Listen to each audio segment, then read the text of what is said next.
What is going on? Is the market crashing or is it not? Give me a couple of minutes and I'll explain our local real estate market conditions here in the greater Iowa City area so you can make a smart move when it comes to your personal home buying or home selling plans.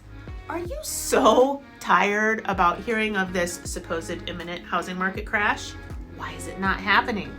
I've said it 1,000 times, but I'll say it again. Real estate is local. So what is happening in the Bay Area of California or in Austin, Texas is not a reflection of what is happening here in Eastern Iowa. Nothing is crashing here. Prices are not dropping. Rather than a crash, what I think we're stuck in is more like gridlock or quicksand. There's a trifecta of factors at play. Number one, low inventory, which I am going to discuss in depth here in just a moment. Number two, let's call it interest rate insecurity. The Federal Reserve's actions to quell inflation impact interest rates, and interest rates are up significantly from the low of 2.65 we saw in January of 21. Historically, the average interest rate comes out to just under 8%, and the rates currently being offered are well under that average, but most buyers don't care because those rock bottom rates are still fresh in our collective memory. Being quoted a rate in the mid-sixes hits different now because prices have seen such a steep jump in the last 2 years. And number three, fewer buyers. A lot of people have just tapped out. They are worried about the economy. They are struggling with the combination of high home prices and higher interest rates.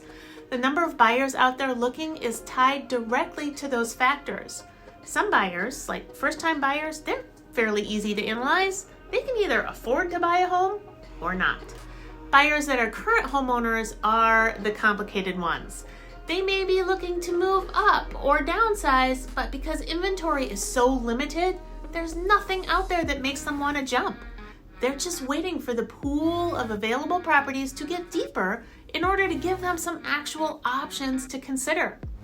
Likewise, there's a lot of homeowners out there who would like something different in terms of their housing, but they're locked into an interest rate that is too good to give up. They're unwilling to move until interest rates get lower. Let's circle back to inventory.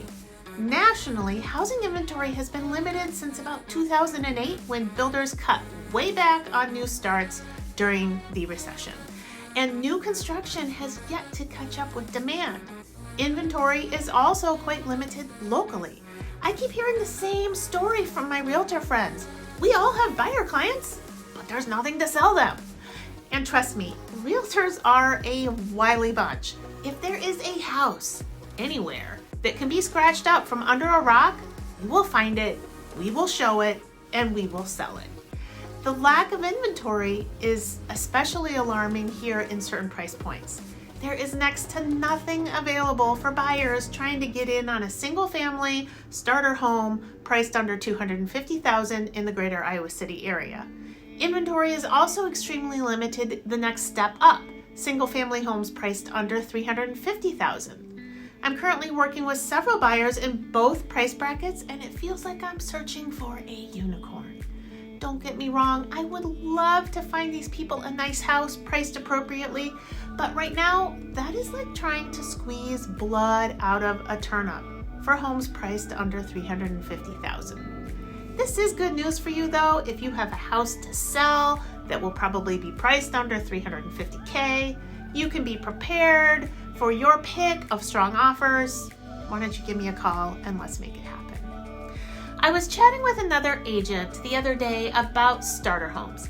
It used to be that you could find a modest starter home for a first-time buyer, either a single-family house or a zero lot, priced under $250,000 without it feeling like mission impossible. The opportunity for that this year, though, has been so limited. It feels like the starter home single-family price point has literally jumped about $50,000. I also have buyers who are at the stage of being ready to move up from their first home into something a little bit larger and a little nicer, but there's virtually no step-up homes available either. It's like those two price point brackets in the market have just evaporated. No matter the price point, with about 70% of homeowners enjoying an interest rate of 4% or less, it's unlikely that we're going to see an influx of new homes hitting the market anytime soon because of the gridlock created by low inventory and high interest rates. Despite having fewer buyers out house shopping than normal for a spring real estate market, those who are out shopping and are serious about finding their dream home are still finding themselves in competitive offer situations due to low inventory. Every offer I've written for a buyer client in the last month or so, other than one new construction situation, they've all been multiple offers.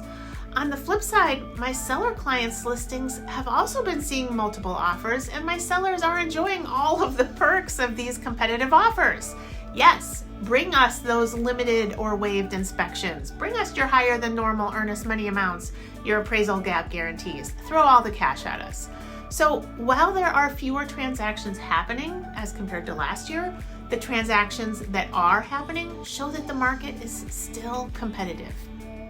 For buyers out house shopping right now, to be successful, you are likely going to need extra cash on hand. I would say at least $10,000 to $20,000 in order to enable you to make those over list price offers backed up by buyer funded appraisal gap guarantees. You're also potentially going to need to have money or repair skills to enable you to be comfortable buying a house without the safety net of asking the seller to do repairs. My personal sentiments about our local real estate market are being echoed on a national level. Experts are calling it paradoxical, and they're pointing out mixed signals coming from reporting bodies. There is a significant regional and geographical divide in the direction that the real estate market is trending. According to the Wall Street Journal, home prices are dropping in the West and rising in the East, a highly unusual geographic split which highlights the pandemic's role in homebuyer migration. Western boomtowns such as Boise and Austin that saw their prices really bubble as new residents flocked their way are now suffering the effects of rising interest rates and a dried up pool of buyers. Meanwhile, on the East Coast and drifting inwards towards the Midwest, markets are continuing to see steady job growth, tight housing inventory, and the fact that they didn't see ludicrous home prices during the COVID boom times are now pushing their prices even higher. Iowa City, per usual, is modestly chugging along, unbothered by national volatility. So what's the takeaway here? Interpret your housing market news with regional glasses. Real estate is local, always. Regional differences matter in your pocketbook. The Iowa City real estate market is not seeing a housing market crash, but we are struggling with housing market gridlock. How does it get better? I don't know. It's like a tangled ball of yarn. Ultimately, inventory needs to improve, but for that to happen, either interest rates need to go down or prices need to decrease. Prices are unlikely to decrease because buyer demand is still there. If interest rates improved, we'd see more of the normal reshuffling of current homeowners moving up and down and sideways, which would open up space for first-time homeowners to get into properties. What are your thoughts about the current gridlock of the greater Iowa City area housing market? I would love to hear from you, so let me know down below in the comments section. Hey, it's been fun, and I'll catch you later.